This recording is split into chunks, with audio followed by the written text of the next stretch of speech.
Good evening, everyone, and welcome to the Slay to Success Talk Show. My name is Rochelle Slay Queen Hemingway, CEO and founder of Slay to Success. I advise and empower women professionals, especially women veterans, to step up into their most authentic personal brand to gain and attract lucrative opportunities. And we are looking in 4 different areas, y'all. All right. Appearance, behaviors, communication skills, and our digital presence. Because when we get these 4 areas right, we can go after whatever we want, and we're going to use it using the slay philosophy. That's right. Slay means to kill it, to dominate it, and to nail it, to be on point, to impress greatly, to dream big and work hard until you own it. It is also an acronym that stands for Universal Life and Leadership Philosophies that really resonate with me the most. And I know that they resonate with you too. And that is staying ready to be ready, lead out loud, a sense of community, and knowing you are built to last. So if you are here with me this evening, please let me know. Okay. Tell me your name and where you're streaming in from. We got a couple of folks here already. Hey, GI, welcome to the Slay to Success Talk Show. She has given me an abbreviation, y'all. It is RSQ, Rochelle Slay Queen. And I absolutely love it. I'm going to start to use that on my tags, okay? Because, it's a differentiator and I love it. So thank you so much for being with us live tonight because, hey, it is about that time, y'all, where we're bringing in men and women who are living life just extraordinarily after retirement, transitioning. Okay. And so tonight I have a special guest. I have my dear friend and my sister in arms with us tonight. So as you come in, please let me know. We got Tiffany Cook here. Hey, Tiffany. Now, Tiffany was my command executive when we were at Ellsworth Air Force Base. So you're tuning in from Oklahoma. Thank you so much for being with us live tonight, Queen, and I hope you're doing well. And again, got the smiley faces. So make sure you make sure you're sharing to your network and to your community and let them know I have a very special guest here on the show. And you do not want to miss out on these gems, okay? We got a lot to talk about. And I know that y'all are going to be very, very, very blessed after watching this show, okay? So, who do I have tonight, y'all? Well, tonight it's all about Hope Skibitsky. Now, Hope and I served in the United States Air Force, HUA, and she served for almost 28 years. I served for 30 years, and so we both were there. We know the long road of military service. And now she is the Chief People Empowerment Officer of NTI, which is Namau'u's technological and industrial. Okay. And this organization serves federal and state government customers through industry leading services in cyber management, advanced cyberspace operations, training, and instructional design and administrative support. And as the leader of human resources, she channels her fever for nurturing growth and development into a dedication for empowering leaders and teams to realize their utmost potential. Through cutting edge, influential professional development initiatives and employee focused workforce management, she is forging a network of empowered, progressive professionals committed to instigating meaningful transformation across the organization. Now, Hope has a vast experience in public speaking. Okay, so y'all in for a treat tonight because we both gonna be in here speaking. And she engages audiences on a wide array of purpose-built topics. She earned her Bachelor of Arts degree in Human Resources Management through Ashford University, a Master Resiliency Trainer certification through the University of Pennsylvania, and an Air Education and Training Command Master Instructor certification. She is married to Justin, her husband, and they have 2 amazing adult children and are building their homestead in the beautiful small town of Texas, y'all. So I want you to put your hands together, okay, for my sister in arms, my dear friend, Hope. Hey. Hey. That was quite the intro. It is quite the intro. Listen, I believe in giving people their flowers right now, okay, as opposed to doing it later on. So you earned it, Queen. And, I Thank you. absolutely love you for being you. So Appreciate I the just face. need you on the show. I love the video, by the way. That there was a lot of like photo shoots. You look phenomenal. Oh, thank you. Yeah, I had, branding photos done when I retired because I was like, who's this girl? Who's this I girl now? It was great. I was watching all the photos. I'm like, look how good you did. Oh, thank you. And Michelle's like, RSQ, you are that girl. Okay, I'm taking it. I'm gonna take it. And Jebba is here as well. Greetings, and she's tuning in from Maryland. All right, so I've seen her quite a few times, and she is still serving. And she's actually a first sergeant. So Yay. we have a lot of women here that will be tuning in. So hope, hope, hope, hope. So, y'all, I had been a fan of Hope for a very long time. So, I was telling her before we came onto the show that I would hear about it because we both were in the medical. All right. And so I would hear your name, throughout different discussions, conferences, and so forth. And the first time that I actually saw you was in the gym when we were at the Chiefs leadership course. And, I knew that at that point, like we were good. Okay. Like we were good. I was like, we both in there, old dark 30, y'all. I'm talking about like four First one. o'clock. First ones in there. And we were like doing our thing.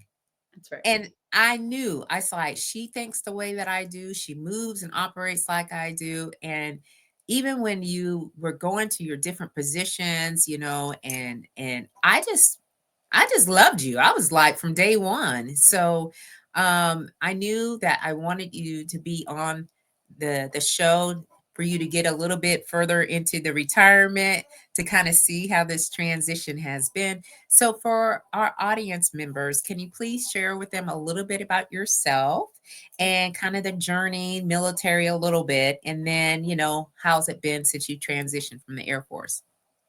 Sure. So I originated in Hawaii and then we moved to small town Texas. I was a young teenage runaway and joined the military because I didn't have a plan B. Started my career as a medic. I served some time in health and wellness, education and training. And then I got to go be a military training instructor, AKA drill sergeant. Grew up and went back to the medical field and then broke out again to be a career advisor. And then I sort of moved into the leadership realm and worked my way up through the different levels of Air Force leadership. I retired predominantly because my family was really done with the constant moving.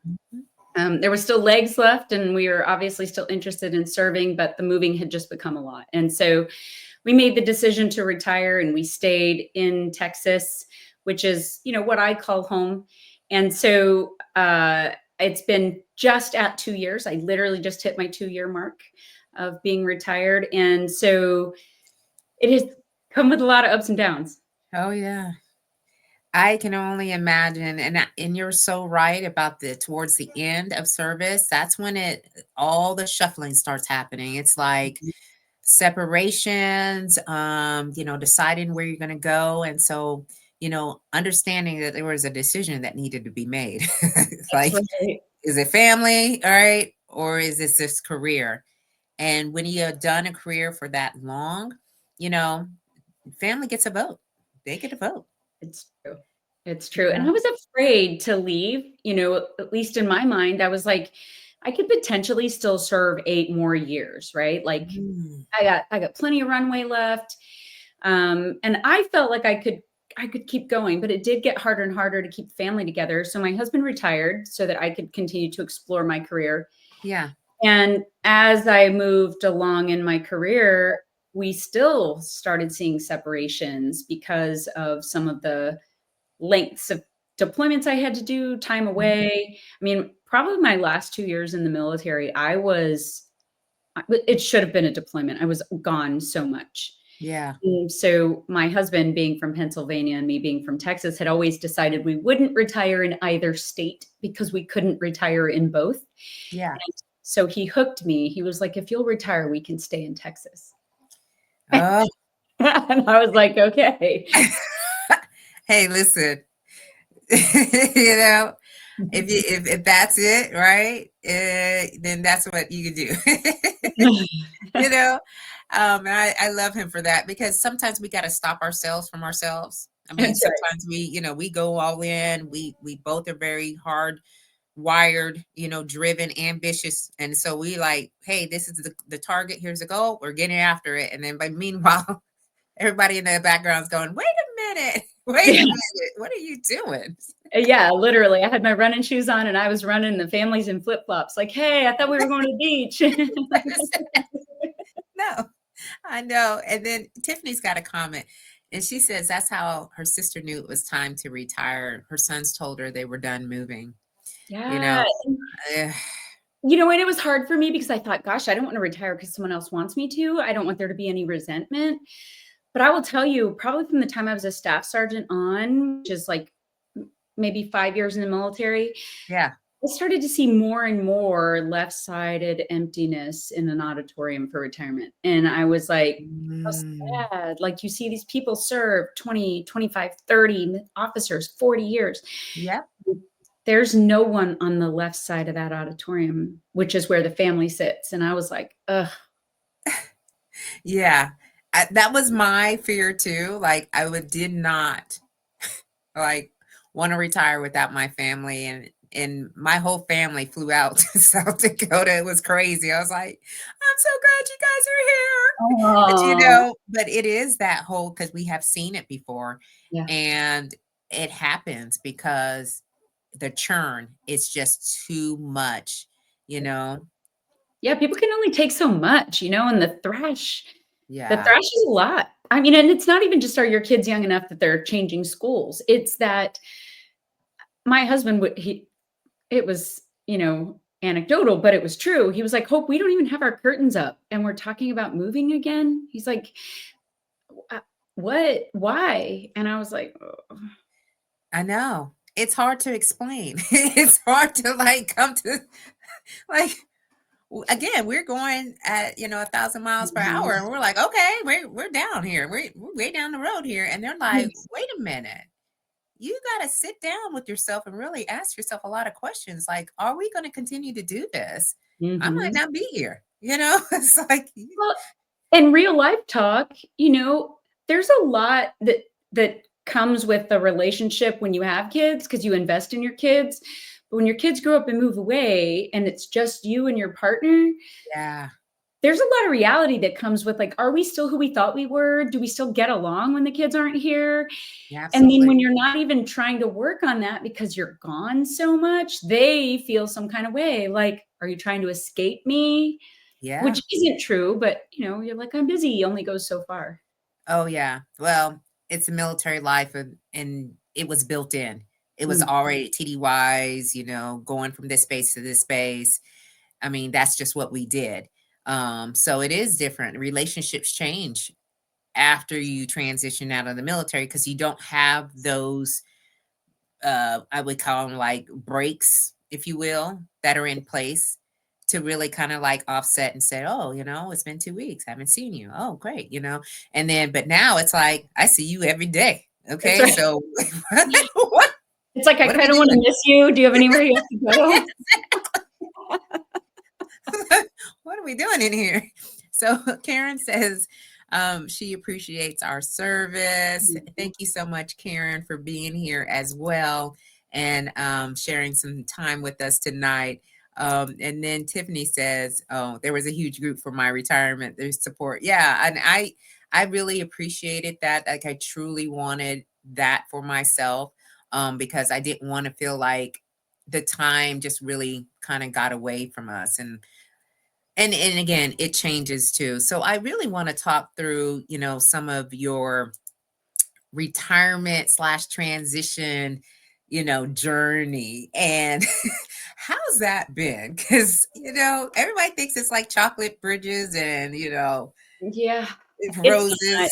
It's not. So for me, I again, I mentioned to you, I was, I had a pretty tough start. So when I joined the military, I was living on my own. I was homeless. And so I was really afraid of what the outside was going to look like. And everyone says, you've got to have X amount saved up and you've got to have all these plans. And I was like, what if I fail and I end up like sleeping rough? And so I took the very first job that was offered me that would provide that security. And I loved it. It was a great job. I loved the travel that came with it. I was doing learning and development. It was a really good job. But then the company decided as a business decision to do some headquarters cuts as a savings. And since I was one of the most recent hires, I was one of the ones that was let go right at my 1 year mark. And so it hurt.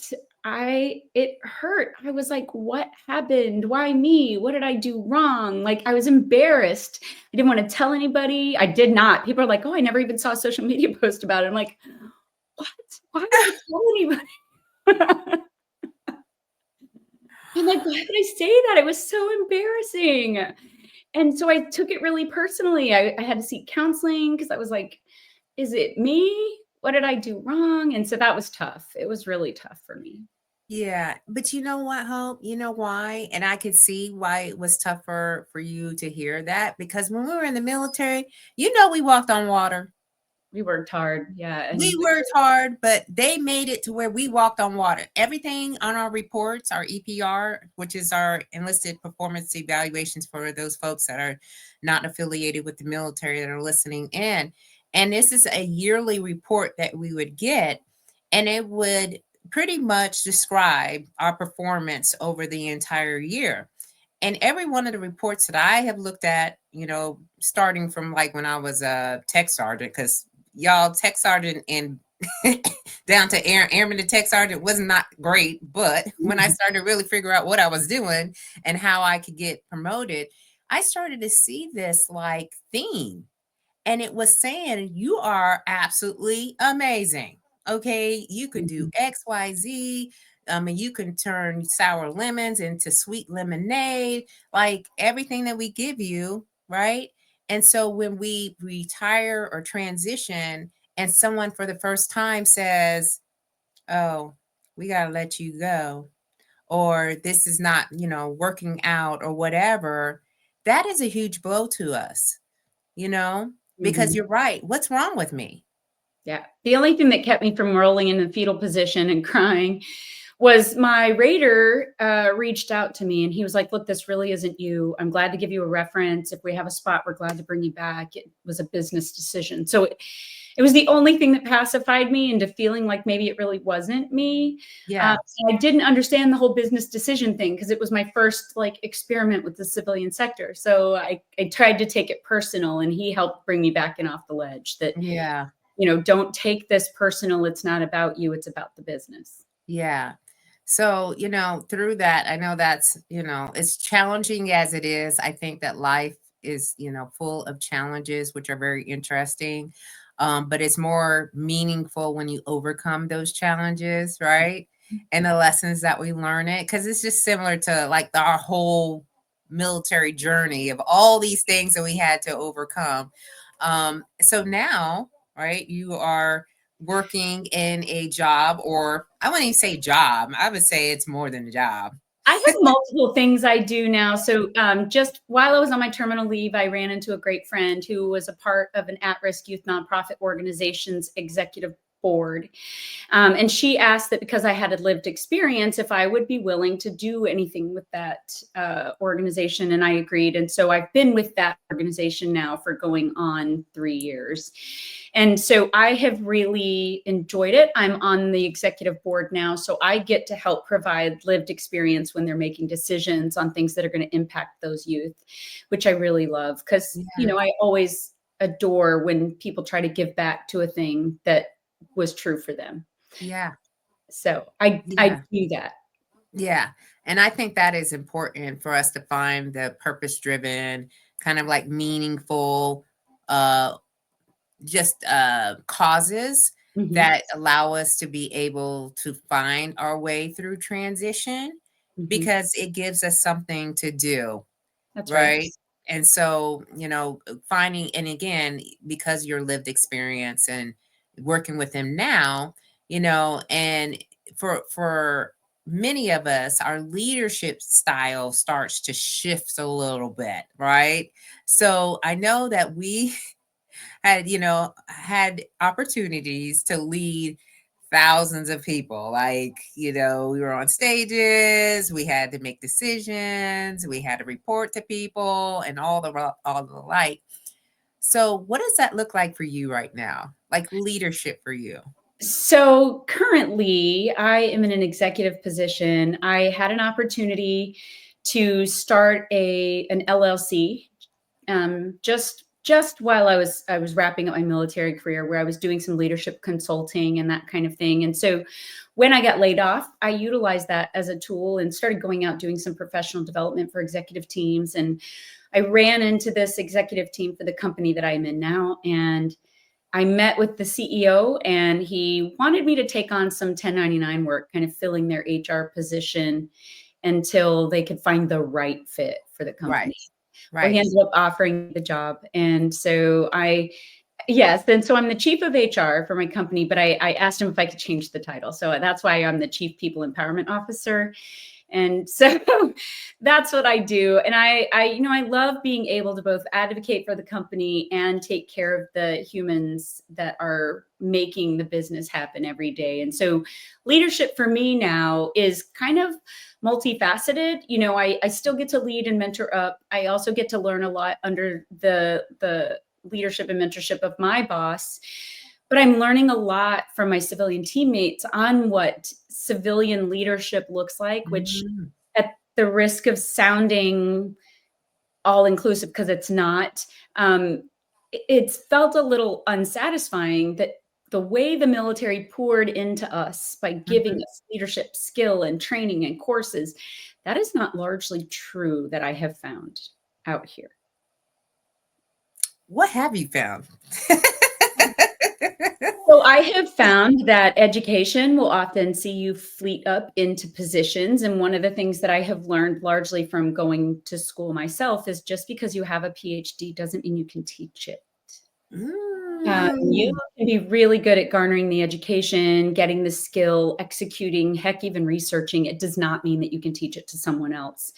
And I think that leadership has a lot to do with teaching, because it isn't just, can I occupy a position and call myself a leader? You actually have to lead. And a lot of that comes with teaching. Teaching by example, teaching by actually teaching. But I have found that a lot of our folks, they want to be good at being leaders. They just have never been shown either what real leadership looked like, Yeah, or been taught, where do you start with leading somebody else? Is it just writing their performance review, which isn't true? that's not true. Yeah. So, I'm sure there's like plenty of discussions going on because it's like a stark difference, Yeah, it is. you know, It is. and for what we have been trained to do and what we were like programmed and conditioned, right, is we are like we are the walking talking example. Like whatever we are saying and doing, we are supposed to be actually performing and exhibiting those types of traits, right? Mhm. So, that could be a little bit like off-putting, especially as military go into a corporate role. Mhm. Because, what we have been doing for a long, long, long time is way different. And I think that too is speaks to where how a lot of people who get into the corporate space, they find difficulty in that, That's right. you Yeah. know? I once knew an individual who is not worth naming, who I didn't appreciate a lot of what they did, but one of the things they used to say that I found value in was, there's no off button as a leader. And that was true for us in the military. You didn't get to walk out of work that day, take off the uniform, and then all of a sudden, don't call me. Like, that's not my problem. And that is true out here too, but maybe not true because you're caring about whether or not somebody's kid needs braces or whatever we used to care about for people's families, which was pretty wide reaching. Yeah. Out here, you leave work and their home life is their home life is work life, but you still can't turn off the leadership, meaning, how I dress, how I act, how I interact, things I do, where my face lands, what goes on my social media is all representative both of me Yep, and my company. And so that's there's right. no off button. Yeah. Well, I appreciate that you said that, because you are representing them, which is a brand. All Yeah. right. And I know a lot of people just don't connect the dots when they're on social media. I'm like, I don't know if you should be putting that out there like that. Like, ouch. Like, where do you work at? Do they look at your social media? Okay.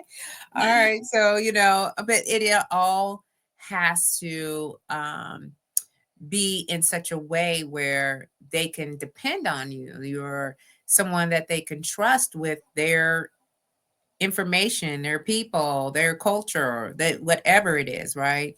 That's right. So I'm happy that you are now into a position and giving yourself a new a title. Like, listen, I'm not nobody's chief executive officer. Like, you know, I want to change this. So, I mean, but those in itself can give you a little bit more confidence and then able to have more ownership Yeah. of the role that you're now playing outside of the military. And, I know, like, again, for both of us, y'all. So, thank y'all for being here because, we just having a conversation here like we do. And Bill, he said he's late reported, but you know what, Bill, you here. Okay. You don't have to say, Glad you made it. he's here. He's got it. So I thank you for being here tonight with us and listening in. He was on the show 2 shows ago, I think it was, Bill, or last show. I can't remember. I do so many that I like I forget who's who. But I mean, I just really enjoy having conversations because every path is different. And one of the things that I had to learn was how to approach wellness. Okay. So because of the environment we're in. And like we said, y'all, we met each other at 4 o'clock or so in the morning at the gym, getting it in because it was no other time for us to really do it. So we were like, okay, we must maintain our fitness.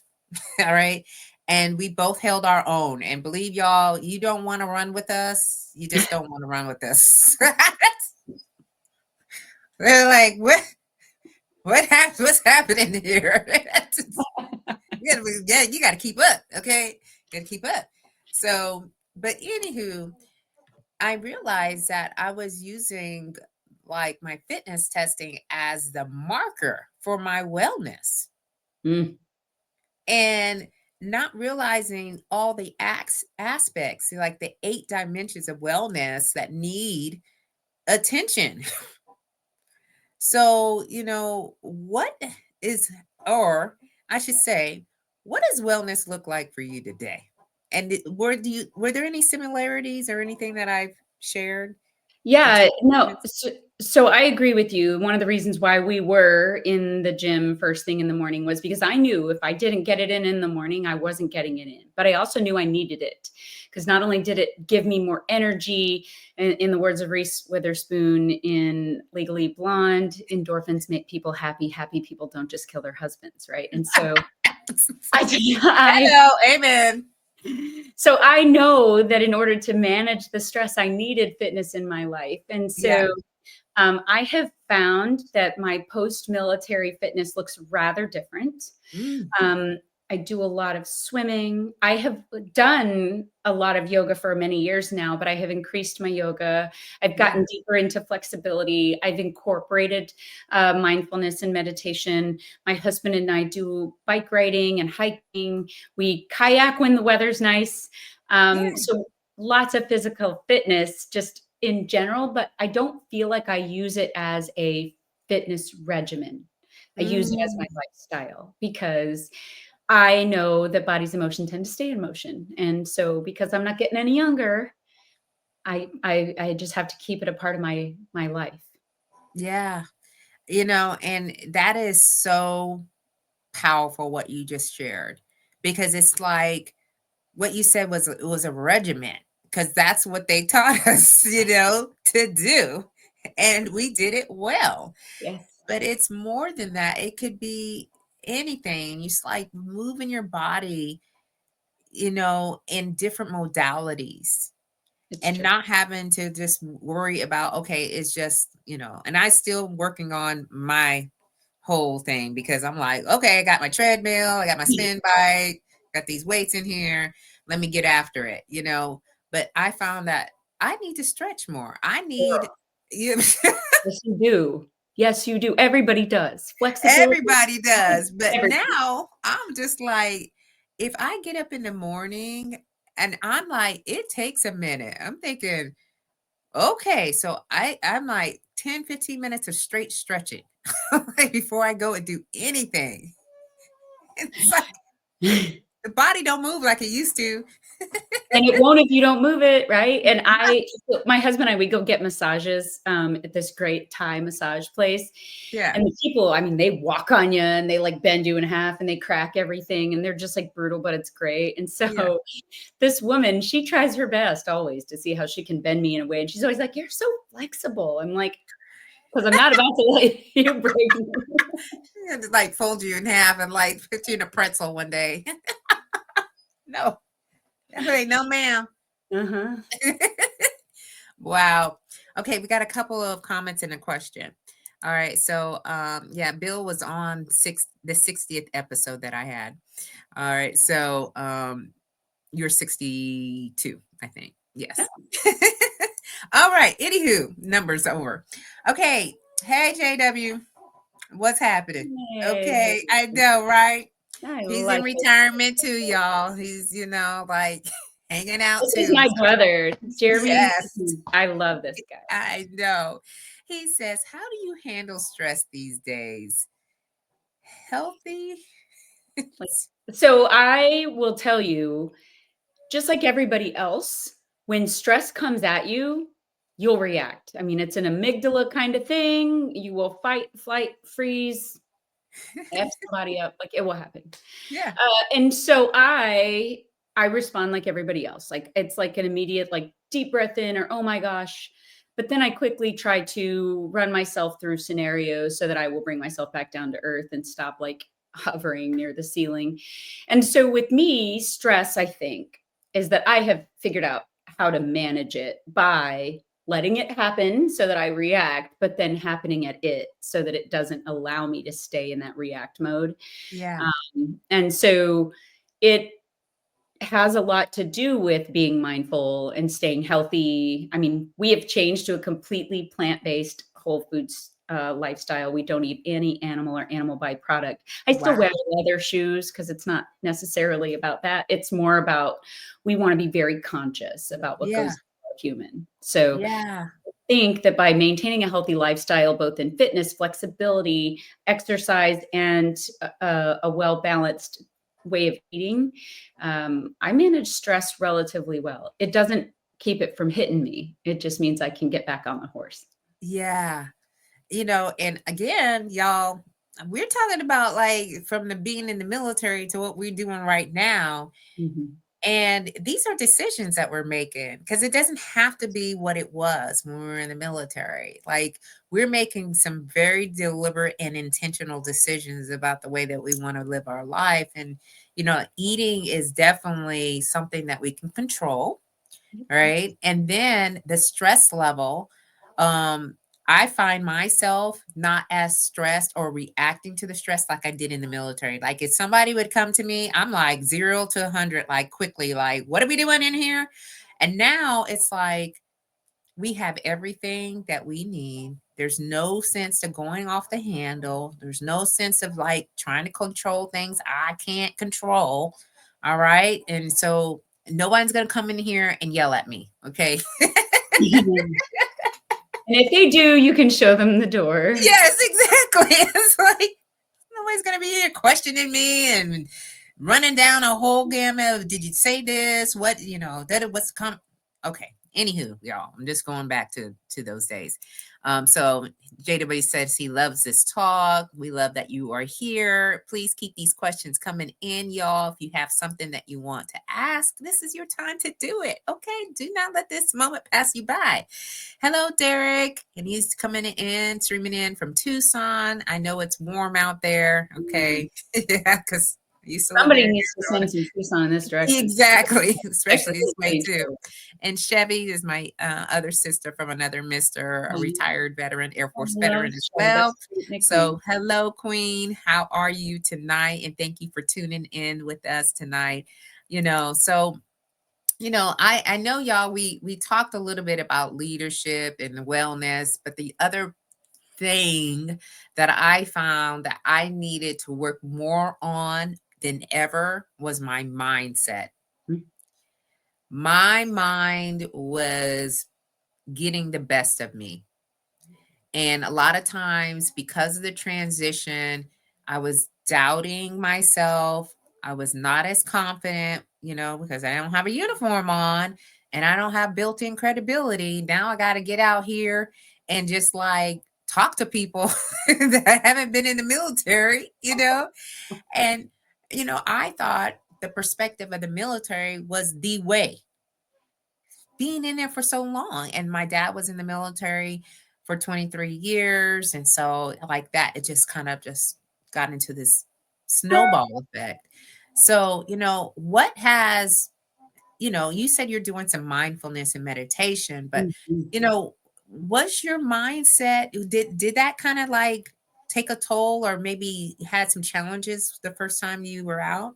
Well, it is still hard for me. Let me not lie to you. I was super excited about retiring as I, came about the decision because I thought, all the times I move, I have to leave these friendships behind, even though we stay connected, like on the phone or on social media. I am a human touch kind of person, and there's no like hug you through a screen. And so I still feel like my extrovert cup is kind of empty. And so I thought, once we're done moving and we find our forever home, I will find my forever community. And I have found it very, very hard to build that forever community. One, because I do still work a lot. Yeah. I do things with my LLC. I have my primary role, and then I am on an executive board, not to mention the fact that when I come home, I'm still a wife. I have things that happen in my house that I'm responsible for. Mm-hmm. But I miss human interaction. And so I have really found it tough, kind of the loneliness. In the military, if I didn't see you for 3 months, but I ran into you somewhere, I'd hug your neck and I'd feel like my cup got filled and we didn't miss a minute between the last time I saw you and now. I don't have those same experiences. I have a lot of gaps where human interaction used to be. So that has been one of my biggest struggles. Yeah. Yeah.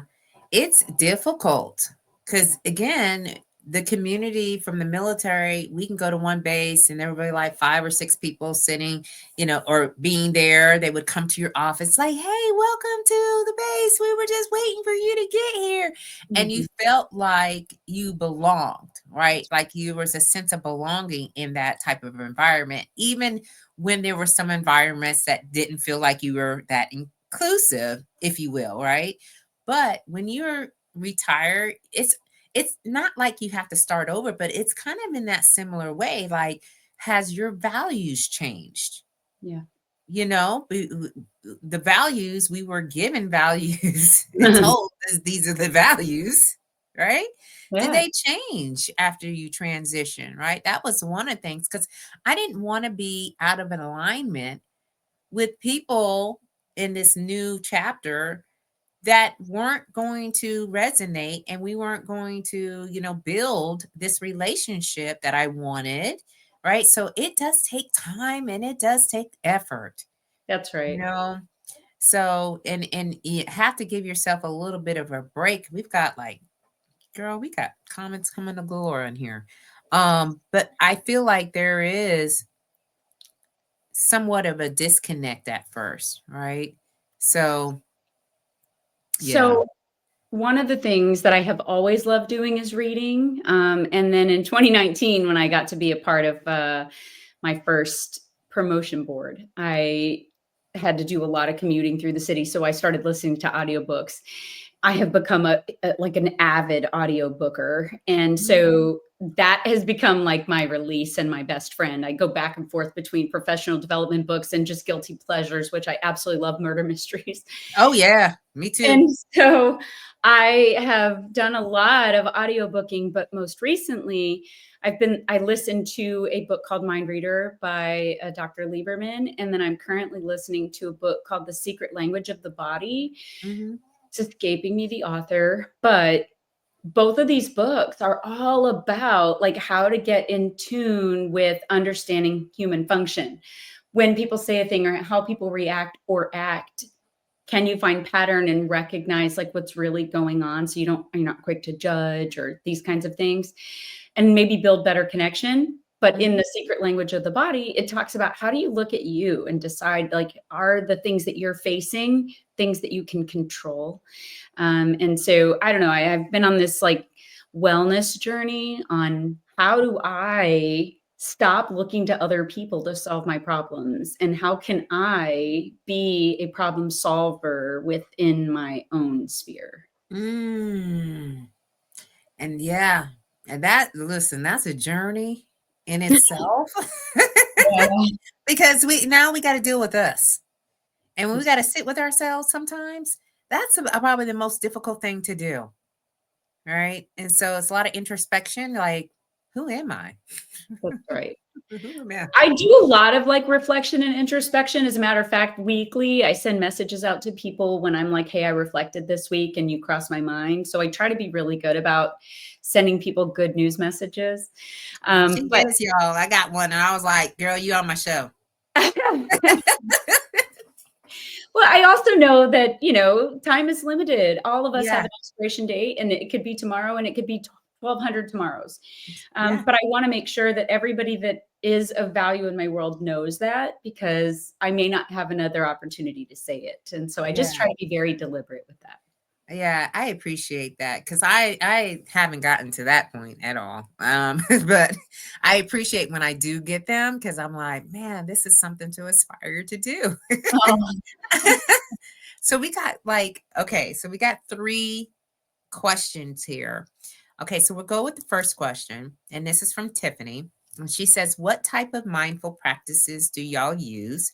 And what mindful practices would you suggest to those who are in the military to prepare them for the transition to being outside of the military that they learned in the fly, meaning not provided by the military? She's an RTA, and there are a handful of mindfulness practices that were taught, but there are so many more tools to learn about. it's a great question, but I'll tell you, when I went through the original Master Resilience training that was built by Dr. Karen Rivich and the team at University of Pennsylvania, which is where Army Comprehensive Fitness was derived from, and then Air Force Comprehensive Fitness, and thus our Master Resilience program came from, in case you needed a history lesson. We got history, y'all. But in that, they talked a lot about mindfulness, which as an RTA you'd have learned. And so that grounding that is mindfulness is a lot of what I still practice today. And as listening through this book, The Secret Language of the Body, it's one of the things that they focus on widely, which there was this great book called On Combat. And it was written by a gentleman who used to work a lot with the police department, military, and that kind of thing. And he would teach them how to train their amygdala, your fight or flight response, how you can train it to where even when you are like shocked out of comprehensive response, it will react in the way that you've trained it. And in Mm. that, he talks a lot about mindfulness because, being able to smell the air, remember that your feet are on the ground, be present where you are, helps you kind of realize, to your point, Rochelle, earlier, how do I focus on the real and the right now and not allow my brain to run away with whatever, because I can't control those things. Yep. I can control where I am and what I'm doing right now only if I'm present. And Yeah. that mindfulness, kind of bringing you back to this present state, focusing on the things you can control, gives you power. And it's Yeah. powerful to feel like you are not powerless. So Mm. don't lose that mindfulness you're talking about, Tiffany. And it's an oldie, but a goodie. Yeah. I love that. And for someone who did not believe in mindfulness, believe me, I now practice a lot of different things. But one of the things is when I'm stretching, I am focusing on every part of my body. Like no part of my body is not being addressed. You know what I mean? Like I felt like that was something that was totally missing from the way that I took care of myself. Like, so now I'm like, I really like when I'm brushing my teeth, I am actually feeling my teeth. You know, before it was like, and Girl, I'm just at the door. presence matters. Presence It matters. does matter. It gives you a whole different outlook and Mm-hmm. perspective on all the things. And now when I'm listening to my son, and our son is 15, I'm actually listening. Because, before I was like, oh, I got all this other stuff going on. So now I'm like, oh, okay, like, let's talk about that. So it does help. It really, You really helps. telling me that your son is still home to talk to you just like, oh, puts Oh my heart yeah, in my I throat. 'Cause know. I know I ain't gonna last much longer. I'm soaking it up right now. girl, Believe me. I'm like, hold that yeah, in. just Gone tell too me all the soon. things. It's Tell gone me too all the things, soon. because I know I you're not gonna tell me all the things here in about another couple of years. So I just think about the fact that my son is a legit adult. He's in the Navy, stationed out in Japan, and oh, we have an amazing relationship. Girl, trust and believe. I sunk these hooks in deep. That is a mama's boy if you've ever seen one. But I would let him live at home with me till he was 50. My husband won't that's have me. That's it. my husband too. He said no, not today or any day. So I was like, oh, my baby. I'm Y'all, like, well, you're it's a okay boy in mom. Italy. Why can't they live at home till they're 45 in Yeah, Italy? I know. I just didn't know why we were even talking about him moving out. I was like, what are we doing here? Like, he's gonna be here. I don't Mhm. know. So yeah, so I love your input and your advice about mindfulness for sure. And then Bill has a question here, and he says, so you were both in senior enlisted leaders in the military, both getting it done in those years, but also striving for the modern world we enjoy. Now that there are overt forces attempting to take us back in time to some extent, have you thought about some strategies for maintaining the forward movement in the current environment? So it's a great question. I'll tell you, it's not a question that I haven't heard a lot recently. Yeah. But at, at the risk of sounding like a broken record, there are Mhm. a lot of things outside of our control. And it's okay to notice what's happening in the environment, to um, peacefully protest and or to find your name on petitions where you feel like you should dedicate your time, effort, and energy. But I feel like everything comes in flows. What was old is new again. Things will wrap itself back around. And I'm not saying ignore what's happening for the sake of that, but what I am saying is where do you focus your energy, Yeah. knowing that bell bottoms went away like 5 times and they came back each time. Bodysuits, they're back again. We saw them things go away. And at the risk of just sounding like I'm being funny about this, there is very little control we have over some of the things that are changing. So what we have to do is to continue to reinforce to people, like, be your best self, Mhm. work hard, play hard, realize you only have so much life. And in that life, how are you spending your time is a great book called 4,000 Weeks. I've recommended it to a lot of people. I got it from our chief growth officer at a previous job. She lost her husband at a really young age. Like, Mm. they were supposed to be forever partners and he passed away. Oh. And then she had to raise their young kids on her own as an executive in a large company. And she talks a lot about this book, 4,000 Weeks, and the knowledge that it gave her. When you only have so many weeks in your life, how are you Mhm. dedicating your time? Yeah. And are you spending it accordingly? And I think that sometimes fretting over things I don't have control over is not a good way to spend that time. Yeah. It is very interesting times that we're living in. And, I think this is just like a ramp up from like the past those years that I was transitioning out of the military, which was like 2000 when the pandemic start, and then we just move right in over, these past 5 years with this up, down, and in between cycle that we're going through. And there are some serious issues happening right now with people losing their jobs, who are, don't have, investments where their kids are want to go to school. Maybe they're not now going to go to a school that they really wanted to send them because of their finances have changed. Maybe even their location has changed. So there is some serious things that are happening from the decisions that are being made. And I was just sitting with a group of individuals as well, and I was sharing with them that panicking, though, is not going to help, right? That panic stricken, like almost like that anxious energy that like takes over your whole life where you just can't think on anything. And Mhm. how do you bring yourself back and look at pivoting? All right. Yes.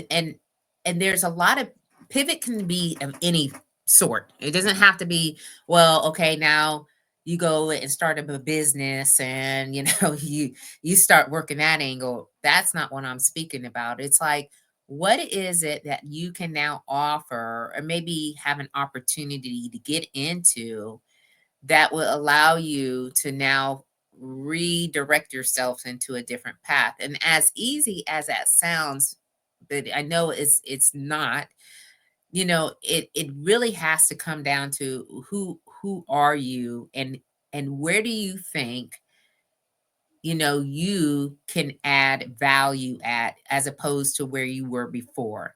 So Mhm. and sometimes it's a journey. It could take, months, it could take years or whatnot. But my hope is to always come back to yourself, take a look at what you're capable of doing, network like crazy, and reach out to people. Ask them, you never know. They may have an opportunity that you were not even aware of, right? And then being able to get yourself back onto your feet again. Because this is hard. This is the things that we're It's hard. seeing. These things are hard. It is Um, hard. And I want to reinforce your point. Like, when one door closes, you can either believe that is it and it's over and everything is hopeless, or you can think, okay, that door is closed. yeah, Where can I look for another door? yeah, And so that's how I felt when I got laid off of my job. Like, all of a sudden, the security I needed and was looking for was gone. But instead of being like, everything is going to fail because that failed, I had to find something else. And so I like, you'll get this medical analogous, but I liken it to my times in Afghanistan when you're in a trauma bay yep, and the trauma czar is like, hey, I need everybody to keep it calm. You all know what you're doing. You all know how mhm, to do a thing. But we're bringing these lives in that have gone through a lot. And they're either like just unconscious because of their situation, or they're unconscious medically because we needed to get them there so that we could manage their injuries. yep, And we know from plenty of studies that just because the body is unconscious, the mind isn't necessarily. And so the trauma czar had to remind everybody not to get spun up, not to get heavy and loud with their language, not to act like you're losing control or that you're frightened. Because when the expert is frightened, the patient feels that and yeah, they will respond. And so we had to keep it calm. Even in a stressful environment, we had to keep it calm. Even when we were sure we were going to lose life, we had to yeah, keep it calm.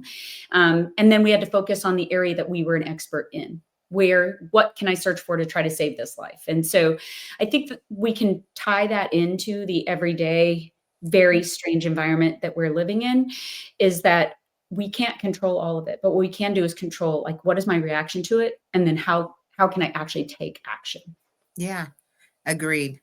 And I absolutely love when you say opportunity because possibly there is potentially another opportunity on the other side of that. So yeah, but that was a really great question, Bill. So thank you for asking us. All right, and letting us go deep Yeah. into giving you an answer here. Um, and then okay, JW said you mentioned having confidence while having the uniform on or behind the stripes. When or how can we have the same confidence standing behind our name versus the stripes?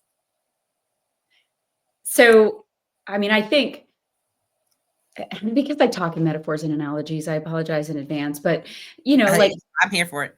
When you're feeling down and you listen to down music, you often feel more down. And then you feel yourself sink into your bed. And then you walk around with like this hunched posture. And then you talk in like a lower tone. And then everything's annoying.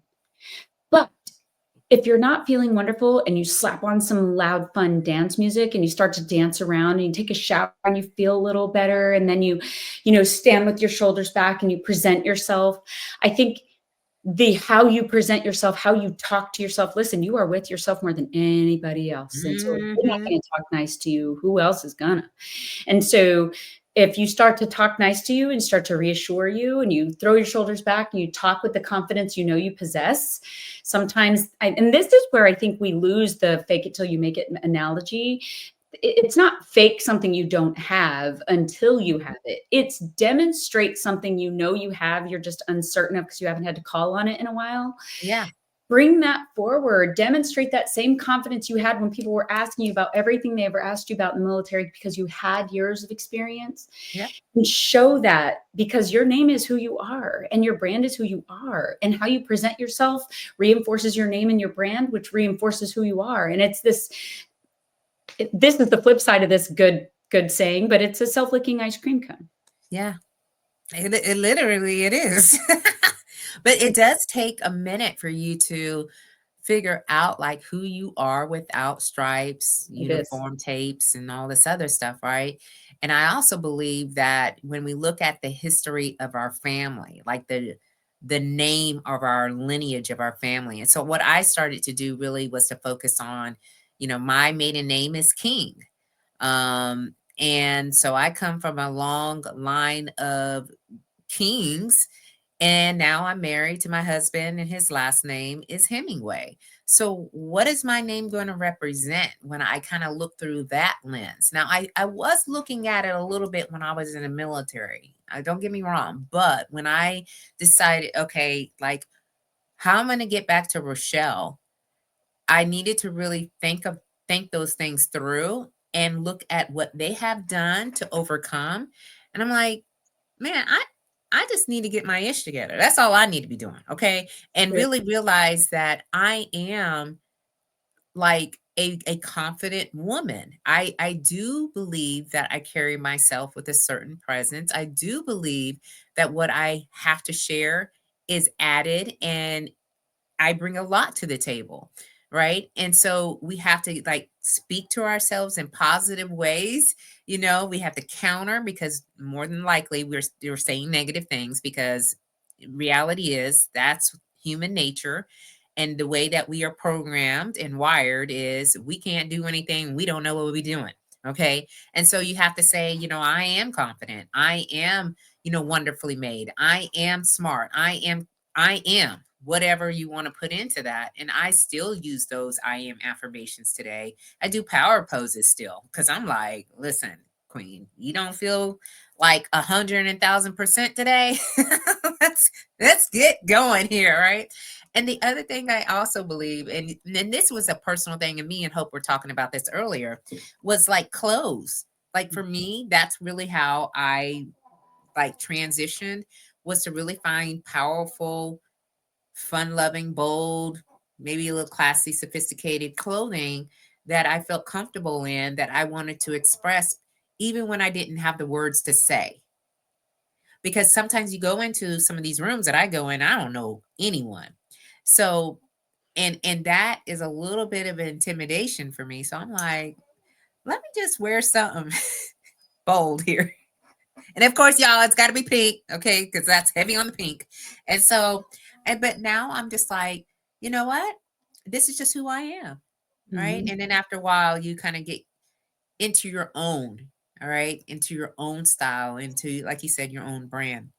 And so Tiffany says here, thank you both. That helps. And I think that was for the meditation feedback that we gave. And then Bill says that his son did time in Yakutka too. He followed him into the service. He was a Westpac sailor, and he was in the Atlantic and Med. So, yeah. Okay. Yeah. So it's like a lot of common, things that we have, and especially being with military. So, you know, I know that it's Women's History Month. Okay, y'all. Like for those that don't know, it's Women's History Month. Okay. There. So we history. We history. All right.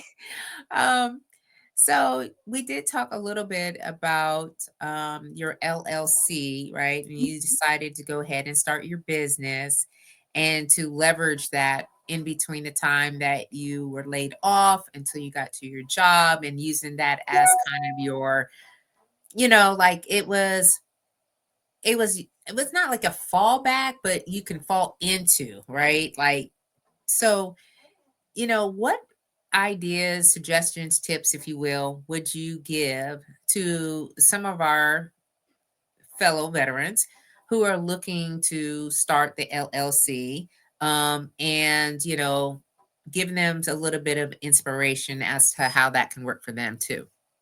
Uh, First, realize you're not the first one because it starts, you feel super scary. You think, how am I going to do this?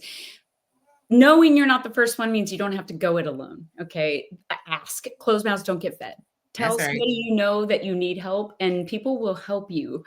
Mhm. Um, Second, the VA offers this kind of stuff. Not only will your transition program at whatever base you left offer you a small business like transition opportunity so you can go get some learning, but there's actually small business training that's offered in a lot of different places, and there's online free stuff too. So don't think you have to do it alone, and then ask, but do it. Never is a good time. You don't have to file franchise tax for the first 5 years if it's a veteran-owned business. So make sure you know, do your homework, get your stuff registered as a veteran-owned business, but don't don't let fear stop you from trying. Like if you bring no money into it, you bring no money into it. You still have it, you did it. I love that. I absolutely love everything that you shared because it's absolutely true. Sometimes people think that these opportunities, and this I call it an opportunity, is not for them. And you never know until you try it. You never know what's to become of it. And I learned so much outside of business when I started my LLC too. When I got my LLC, it was not just about the business. It was more like it was self-development. I was like, I'm learning a ton up in here, like things I had no idea that I should consider, right? And again, if you bring money in, that's the idea, great. But if you don't, guess what? Um, you have to decide, what the goals are for yourself, right? But I do believe that at any point people can start, their business, and you don't know what's to become of it, so just go for it. And it doesn't have to be a for-profit business. It could be a not-for-profit business, Jeremy. Jeremy.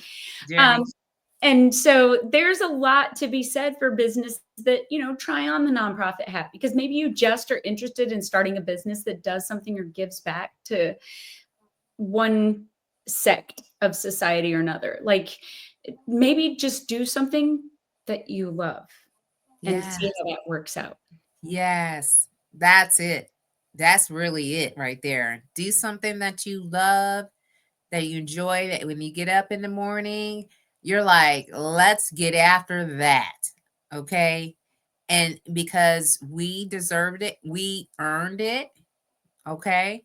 And a lot of times we didn't have opportunities to express ourselves like that when we were in the military. So it was not all love, y'all. I'm just saying that right now. I'll So, tell you, when I started my LLC, I didn't know where to start. I was oh intimidated by no. it. I was afraid. And some of the people I didn't know would help me without question. Like, Yeah. I literally was like, wait, you have an LLC? How did you? And next thing I know, emails and texts and things are All flooding the in. And things. they're like, take all this and tell me how I help you. And I'm like, I haven't known you for 5 minutes, but we have the similarity of being veterans together. Like, I'm telling you, like, people will help you. Just tell them what you need. Exactly. It was the same way that how I started mine. And even y'all, I got my trademark, and that process was through another veteran. And so it was like, hey, Queen, I'm gonna send you something to consider. And I was like, let me look at this. Oh, I'll just go ahead and see if this thing is actually a thing, but Yes. you never know until you try. And it gives you, for me, it gives me fulfillment. It gives me a sense of purpose as to what I'm doing. So, yeah, I absolutely love that you shared that too, Hope. And we've got like a couple of comments here. Sounds like two solid battlefield commanders take the strategy and get it done. And then he says he loves rooms full of strangers. They are not that way for long. That's true. Yes. That's true. Okay. Well, I knew this was going to happen, Hope. We've been on here. I mean, we started a little bit later than the time that we normally start, but it is, past the hour. Oh, Um, we ran so, long. so two things before we step on out of here. So one, share with the audience, the people's here, just a little bit on some closing remarks, if you will. And then I have yet another question for you. Okay, all I would say is first, Rochelle mentioned early on the importance of networking, and networking isn't just, adding names to your cell phone or collecting business cards. Networking is fostering relationships. And I value all of my brothers and sisters who I had the chance to serve with. And Rochelle, you're in that pile. Just knowing that the number of people that check on me just to make sure I'm okay. Like, I love that because having struggled with finding my forever community, I get to still lean on my brothers and sisters in arms. So don't discount your previous network as a part of your network, but don't think that networking is just meeting somebody. Because if you've had the chance to be in large rooms of people, you'll meet somebody and then see their face and be like, oh my gosh, who was that?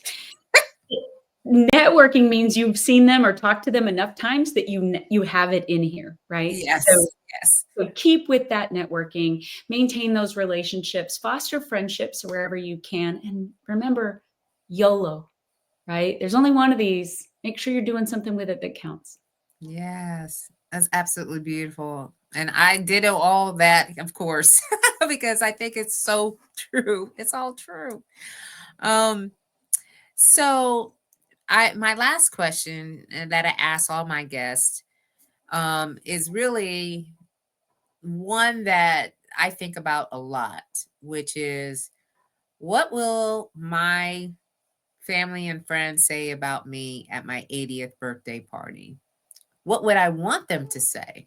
Mm. So I'm asking you, Hope, what would you want your family and friends to say about you at your 80th birthday party, if you will? That she learned how to be present. Mm. As you know, in the military, I told you I always felt like I had to work harder, stay longer, do more just to get a seat at the table that other people were afforded for showing up. And I kept running hard. And even when I didn't have to run hard, because not everything's a race, I kept running hard to the point that I felt like physically and medically, I was burning my body out. And so it's taken me some time to realize that I had to slow down and actually be present in my own life so that it doesn't disappear. And I felt like I didn't get to live it. And so I Mm. had a great conversation with my boss, and he said, Hope, what do you want to do? Are you interested in being CEO one day? And I said, maybe with good mentorship, I would consider that. I said, but I just want you to know that I will only stay in this job if either of my kids call and say, I need you, and I can climb on a plane and be there. Because my son is in the military. If he gets Yeah. promoted and he wants me sitting there with him, I want to be there. If my daughter gets married, I want to be there. Like, I don't want to have to say, I'm so sorry, I can't, work got in the way. Because I want that the day that I'm too old to know better, or that I need one of my kids to let me move in, Yeah. uh, that I was present for them, and that I fostered a relationship that mattered enough that they know that I would give my all for them, Yeah. and not just my children, but my friends, the people that are important in my life, right? Did I demonstrate that I finally got it, that presence matters? Yeah. That is like, again, y'all, this is just the wisdom, okay, from Hope Skibitsky. And I'm telling you, this is spot on, because we may be missing out on a lot of things if we're not really paying attention. That's right. I've You made a lot know? of apologies in my life, which sucks. I've had, "Oh, I can't make it," or, "Oh, I'm so Oh, sorry," or, "Honey, dad'll be there. I'm so sorry I can't." Like, things that today I'm like, if I could say I had no regrets, that would be amazing, but the regrets I have are walking away or turning down things I didn't have to say no to. There were times you were deployed and stuff, you didn't have a chance or yep. choice, but there were things I said no to because I was sure that the mission wouldn't stop with or would stop with Mm, that. Mhm. yeah. So for all of our fellow sisters and brothers in arms, all right, take it from us. Now, we the old crusty ones on the outside now, because I mean, more than a few years and we're irrelevant to what you got going on. Uh-huh. But I'll just say this. You paying attention and understanding that you don't got to be at every little thing, That's right. and making it where it's more bigger than what it actually is, because that's sometimes what we do. We got to have our hands in all things because we don't want anything messing up. And the reality is this show will continue to go on because, as I know, the Air Force is still doing its thing. Functioning Okay. without us. It's functioning without us. Without us. I mean, they ain't not calling us or anything to come in there and make decisions. Okay. So That's right. I'm That's just right. saying, like, let's just do a reality check here. All right. And there's some little bit of hard truth there. So and Bill says that we are babies. Okay. I need to keep you around, Bill. Yeah, exactly. Oh gosh. Okay, listen, y'all. Um, all everyone who's came, Michelle, Tiffany, Jeba, Donnell, Karen, Bill, Jeremy, Derek, Chevy. Thank you all for being here with us tonight live on this show. Please make sure that you listen. If you didn't get a chance to listen to everything, because I know how life is, share, share, share, share, share, subscribe to the YouTube channel, and then continue to come back here where I have just so many slay amazing guests. And Hope, I really thank you for your time. I thank you for your sisterhood. I thank you for, being who you truly, truly like at her core, y'all. This is who she is. And your service and now what you're doing now and being able to share, right, what you have experienced along the way and giving us some hope, because hope gives hope. I bring hope to every party. That's right. And inspiration to us all. So if I don't see y'all until next Sunday, because on Tuesdays I'm back here at 10 a.m. Eastern Standard Time for the Rise and Slay morning show. If I don't see you then, have a slay amazing week. Okay. And make sure, okay, that you are taking care of yourself, because we really want you to do that. Take care of yourself and then keep on slaying until you can't slay no more. And we'll see you all very soon. Bye-bye.